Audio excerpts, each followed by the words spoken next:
అందరికీ నమస్కారం అండి. ఈ వీడియోలో మీరు చూస్తున్న మొక్క తెల్ల జిల్లేడు మొక్క. ఇది మనకి సాంప్రదాయంలో చాలా విశిష్టత కలిగిన మొక్కండి. పలు పూజాది కార్యక్రమాల్లో దీన్ని మనం విశేషంగా వాడతాం. అంతేగాకుండా ఇది ఆయుర్వేద పరంగా చాలా గొప్ప మొక్కండి.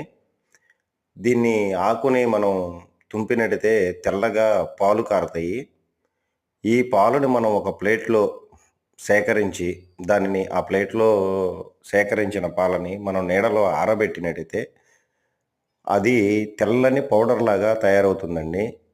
ఆ పౌడర్‌ని మనం పిల్లలకు గానీ, పెద్దలకు గానీ కడుపులో నొప్పి వచ్చినప్పుడు అంటే స్టమక్ పెయిన్ ఏది స్టమక్ పెయిన్ అయినా పర్లేదండి. అలా వచ్చినప్పుడు దీనిని మనం ఒక చిటికెడు గోరువెచ్చని నీటిలో గానీ, లేదంటే పాలల్లో గానీ కలిపేస్తే అది ఎలాంటి కడుపుల నొప్పైనా తగ్గిపోతుందండి. కాకపోతే ఈ పాలు అనేవి కొంచెం కంటికి ఇబ్బందండి. తీసేటప్పుడు జాగ్రత్తగా తీసుకోండి.